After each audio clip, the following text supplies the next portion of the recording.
កាលពីថ្ងៃទី9ឧសភាជាទិវានៃការរំលឹកខួបជ័យជំនះរបស់សហភាពសូវៀតបដូររំលំកងទ័ពអាល្លឺម៉ង់នៅក្នុងសម័យកាលរបស់អាដុលអ៊ីតលីដែលជាសង្គ្រាមលោកលើកទី2ប៉ុន្តែអ្វីដែលជាការកត់សម្គាល់របស់អ្នកកត់ត្រាប្រវត្តិសាស្ត្រឲ្យដឹងថាជាលើកដំបូងហើយដែលលោកពូទីនថ្លែងដោយទទួលស្គាល់ថាសង្គ្រាមដែលអូសបន្លាយរហូតដល់ពេញ5ឆ្នាំហើយដែលកងទ័ពរុស្ស៊ីអត់មានសមត្ថភាពបដូររំលំប្រទេសអ៊ុយក្រែននិងរដ្ឋាភិបាលរបស់ប្រធានាធិបតី Volodymyr Zelensky ដោយសារតែអ៊ុយក្រែននៅពីក្រោយដោយកងទ័ពអង្គការយុទ្ធសាស្ត្រ NATO អាវុធដែលអ៊ុយក្រែនប្រើបច្ចុប្បន្ននេះច្រើនតែជាអាវុធរបស់ NATO ទោះជាយ៉ាងណាប្រធានាធិបតីរុស្ស៊ីថ្លែងថាគោលដៅរបស់រុស្ស៊ីត្រូវតែសម្រេចឲ្យបានបើទោះជាប្រើពេលជាច្រើនខែទៅមុខទៀតក៏ដោយ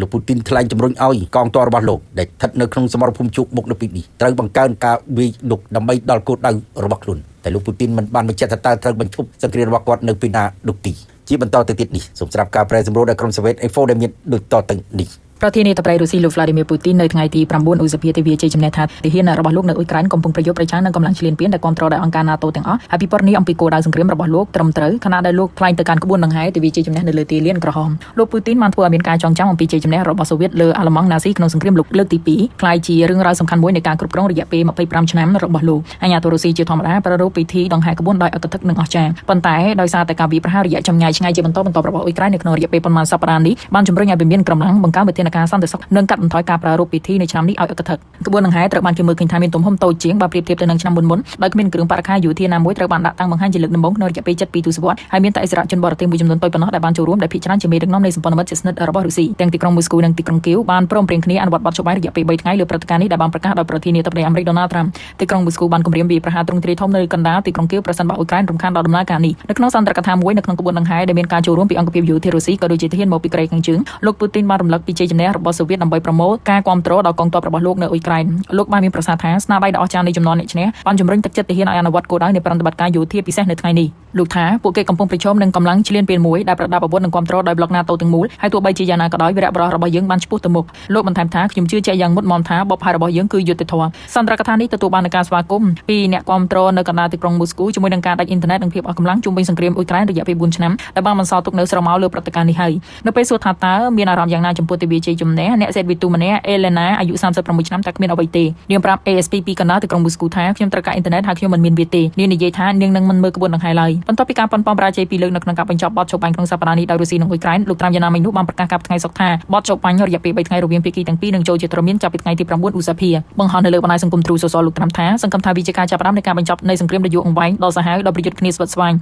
ដោយបន្ថែមថាបទចុះបាញ់នេះនឹងត្រូវអមដោយការដោះដូរអ្នកទោសវាមានក្រុមឡើងបានលើកឡើងថាគិតត្រឹមពេលនេះគ្មានផែនការណាមួយដើម្បីបន្តបទចុះបាញ់នោះទេប្រធានាធិបតីអ៊ុយក្រែនលោក Volodymyr Zelensky បានចេញក្រឹត្យមួយកាលពីថ្ងៃសុក្រដោយបញ្ជាឲ្យយោធាអ៊ុយក្រែនមិនឲ្យវាយប្រហារក្បួនដង្ហែហើយនៅក្នុងសេចក្តីថ្លែងការណ៍ដាច់ដライមួយបញ្ជាក់ថារដ្ឋាភិបាលរបស់លោកនឹងប្រកាន់ខ្ជាប់នូវបទចុះបាញ់ដើម្បីឲ្យមានការដោះដូរអ្នកជាប់គុំចំនួន 1000 នាក់ពីភាគីសង្គ្រាមនីមួយៗលោកបានចេញសេចក្តីប្រកាសនៅថ្ងៃទី8ឧសភាដោយថាខ្ញុំសូមប្រកាសថាដើម្បីអនុញ្ញាតឲ្យមានក្បួនដង្ហែមួយនៅទីក្រុងមូស្គូថ្ងៃទី9ឧសភាសម្រាប់រយៈពេលនៃក្បួនដង្ហែ10ព្រឹកនៅតំបន់ទីលានក្រហមនឹងត្រូវដកចេញពីផែនការសម្រាប់ការប្រើប្រាស់អាវុធនុយក្លេអ៊ែរលោក Zelensky អតីតតារាកំ pl ាញអាជីពមិនមែនជាអ្នកនយោបាយប៉ុន្តែបានក្លាយទៅជាវីរៈបុរសបាននិយាយថាសេចក្តីប្រកាសនេះគឺជាសេចក្តីប្រកាសដែលបង្ហាញអំពីរបៀបដែលការលេងសើចដែលមានគោលបំណងល្អអាចបំបីស្រទាប់ឃោសនានិងធ្វើឲ្យមេដឹកនាំផ្ដាច់ការមានភាពអៀនខ្មាស់ដោយមិនចាំបាច់ខ្ជះខ្ជាយសម្ភារៈដ៏មានតម្លៃច្រើនក្រឹត្យនេះត្រូវបានបោះពុម្ពផ្សាយនៅ web portal របស់ប្រធានាធិបតីនិងចុះតលេខាដោយលោក Zelensky ជាមួយនឹងពាក្យថាខ្ញុំមានសេចក្តីសំណររីករាយនៅក្នុងការប្រកាសថានឹងមានការចុះបាញ់រយៈពេល3ថ្ងៃថ្ងៃទី9ទី10 11ឧសភានៅក្នុងសង្គ្រាមរុស្ស៊ីនិងអ៊ុយក្រែនដែលលោកត្រាំក៏បានប្រកាសបន្ទាប់ពីការប៉ះទង្គិចគ្នាជាច្រើនថ្ងៃនៅទីក្រុងគីវនិងក្រុងមូស្គូពីមានកម្លាំងក៏បានបញ្ជូនការយល់ព្រមរបស់ខ្លួនយ៉ាងឆាប់រហ័សចំពោះលក្ខខណ្ឌរបស់លោក Donald Trump ហើយលោក Zelensky ក៏ថ្លែងអរគុណដល់សហរដ្ឋអាមេរិកសម្រាប់ការសម្របសម្រួលការដោះដូរអ្នកទោសផងដែរការិយាល័យរបស់លោក Zelensky បានចេញលិខិតអនុញ្ញាតក្បួនដង្ហែឲ្យលោក Vladimir Putin ដែលជាការបញ្ជាក់ផ្លូវការមួយ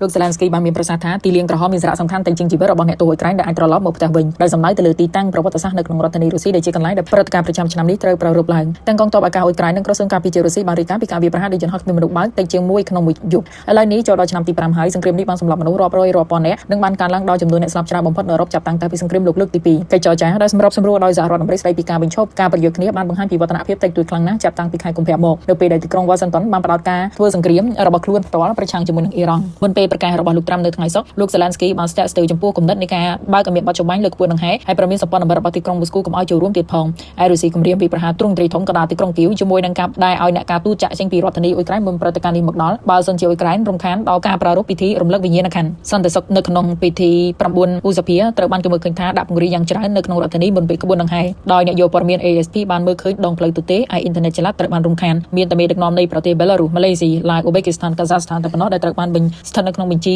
នៃអ្នកចូលរួមផ្ទុយពីសមាជិកធំនៅក្នុងព្រឹត្តិការណ៍កាលពីឆ្នាំ2025ដែលក្នុងនោះមានទាំងលោក Xi Jinping ផងដែរនៅទីនោះនាយករដ្ឋមន្ត្រីស្លូវ៉ាគីលោក Robert Fico ដែលជាមេដឹកនាំសហភាពអឺរ៉ុបតែម្នាក់ក៏បានចូលរួមក៏ត្រូវបានគេថតរូបជាមួយលោក Putin នៅឯវិមានក្រំឡាំងបន្ទាប់ពីពិធីនៅទីលានក្រហមលោក Putin បានដាក់កម្រងផ្កានៅឯភ្នូរទាហាននៅជិតនឹងវិមានក្រហមនោះហើយលោកក៏ចូលរួមពិធីទទួលភ្ញៀវផ្លូវការនៅវិមានក្រំឡាំងការប្រារព្ធទិវាជ័យជំនះបានធ្វើឡើងនៅតំបន់ផ្សេងៗគ្នាទៀតដែរនៅក្នុងប្រទេសរុស្ស៊ីទោះបីជាមានចំនួនតិចតួចជាងឆ្នាំមុនក៏ដោយនៅតំបន់ចុងខាងកើតនៃទីក្រុង Vladivostok ក្បួនដង្ហែនិងការដង្ហែក្បួនរបស់កងវរៈសេនាធំអមតៈបានរំលឹកដល់អតីតយុទ្ធជនសង្គ្រាមប្រព័ន្ធផ្សព្វផ្សាយរដ្ឋរបស់រុស្ស៊ីបានបង្ហាញអំពីក្បួនដង្ហែដែលធ្វើឡើងនៅក្នុងទីក្រុងរួមមាន Krasnoyarsk ក្នុង Siberia ក៏ដូចជា Petersburg ក្បួនដង្ហែផ្សេងទៀតក៏ត្រូវបានលុបចោលតាមដែលដឹងជាពិសេសជាប់នឹងព្រំដែនរបស់អ៊ុយក្រែនព្រឹត្តិការណ៍នីមួយៗត្រូវបានគេមើលឃើញថាសឹកតែមានការអាចរំខានដោយអ៊ីនធឺណិតគីរីរ៉ូហ្គូដែលជាអ្នកដឹកនាំក្រុមគំនិតមួយជាអ្នកវិភាគនយោបាយបានលើកឡើងថាថ្ងៃជប់សម្រាប់មួយដែលតែងតែត្រូវបានប្រារព្ធយ៉ាងទូលំទូលាយនៅក្នុងប្រទេសរុស្ស៊ីប៉ុន្តែលោកពូទីនបានប្រើប្រាស់វាដោយខុសច្បាប់ថ្ងៃជប់សម្រាប់នេះបានក្លាយជាថ្ងៃជប់សម្រាប់របស់លោកពូទីនយោធានិយមនិងចក្រពត្តិនិយមដែលគេបានមើលឃើញវាមានកម្លាំងព្យាយាមភ្ជាប់នៅជ័យជំនះរបស់ខ្លួនលើណាស៊ីអាល្លឺម៉ង់ទៅនឹងសង្គ្រាមរបស់ខ្លួននៅអ៊ុយក្រែនជា